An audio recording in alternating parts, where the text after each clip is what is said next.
লাল কি বুলি কয় Delhi so it places to visit in দিল্লীত গ'লে আপুনি চাবলগীয়া 10টা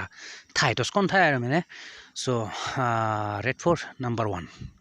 ৰেড ফৰ্ট মানে হ'ল লাল কিলা বুলি কয় আৰু এইটো আপোনাৰ ইউনেস্কো হেৰিটেজ পাইছে এইটো এই ইউনেস্কো হেৰিটেজ চাইট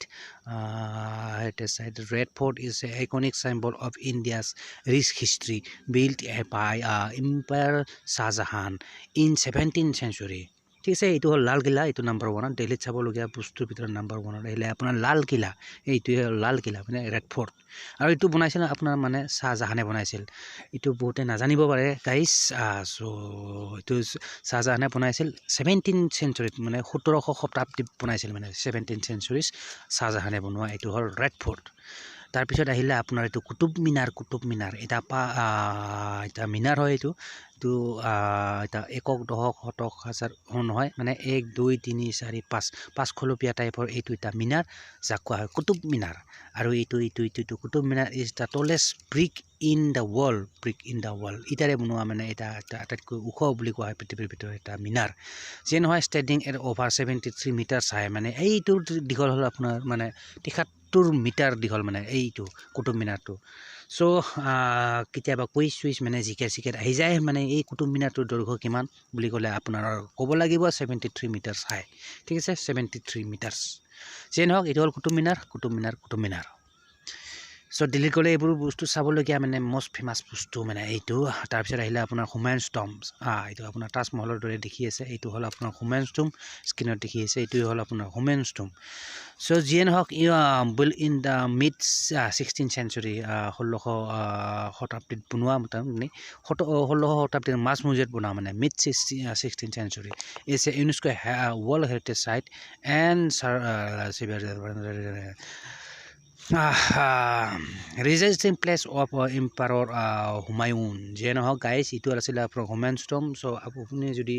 দিল্লীলৈ যায় কেতিয়াবা চ' এইবোৰ জেগা চাব পাৰে অভিয়াছলি মানে পপুলাৰ বস্তু এইটো এটা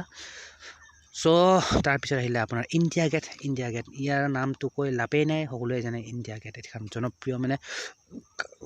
ভাৰতৰ এখন gate India Gate most famous gate in India তো যিয়ে নহওক এইখন ইণ্ডিয়া গেট তাৰপিছত আহিলে আপোনাৰ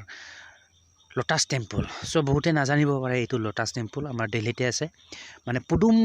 মন্দিৰ বুলি কোৱা হয় ঠিক আছে পুদুম মন্দিৰ পুদুমৰ কাৰণে দেখি কাৰণে ইয়াক পুদুম মন্দিৰ বুলি কোৱা হয় মানে লোটাছ টেম্পল চ' যিয়ে নহওক Lotus Temple is a house of worship and symbol of peace and unity মানে এই লোটাছ টেম্পলটো মানে হ'ল এটা ঘৰ পূজা কৰা ঘৰ মানে house of worship and symbol of peace and unity এটা আপোনাৰ শান্তি আৰু একতাৰ কাৰণে এটা আপোনাৰ এটা চিহ্ন চেম্বল অফ পিচ এণ্ড ইউনিটি যিয়ে নহওক গাইজ এইটোত যাব পাৰে যোনে যোৱা নাই চ' অভিয়াছলি এইটো চাব পাৰে দিল্লীত গ'লে চ' লোটাছ টেম্পল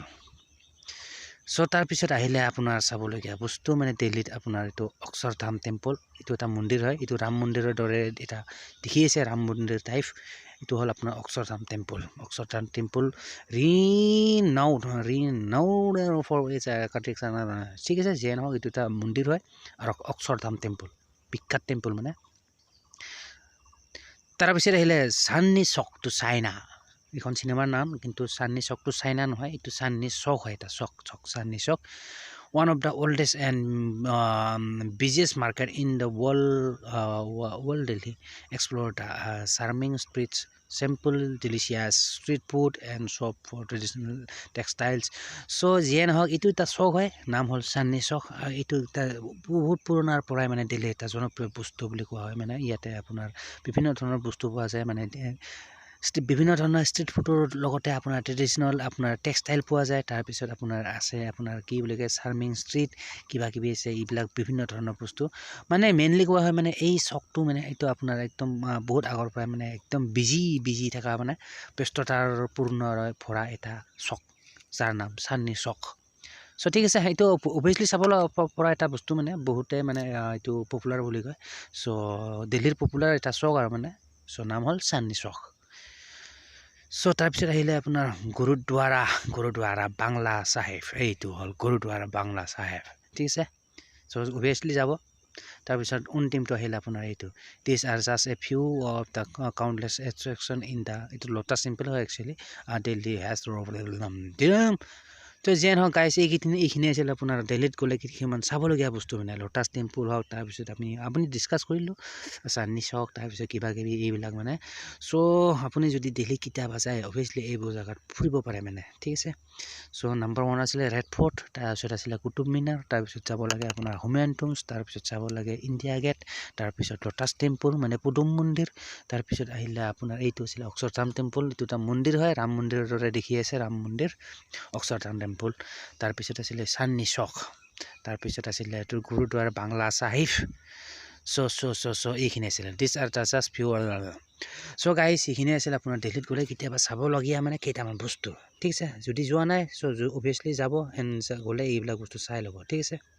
তো যিয়ে নহওক গাইছ ভিডিঅ'টো আৰু বেছি দীঘলীয়া নকৰোঁ ইয়াতে সমাপ্ত কৰিছোঁ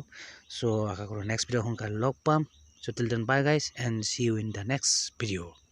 আৰু গাইজ ভিডিঅ'টো যদি চাই অলপ চলপ ভাল পালে অভিয়াছলি লাইক চাইক কৰি দিব and don't forget two subscribe my YouTube channel ঠিক আছে তো ছাবস্ক্ৰাইব কৰি ৰাখিব পাৰে চেনেলটো তো যিয়ে নহওক গাইজ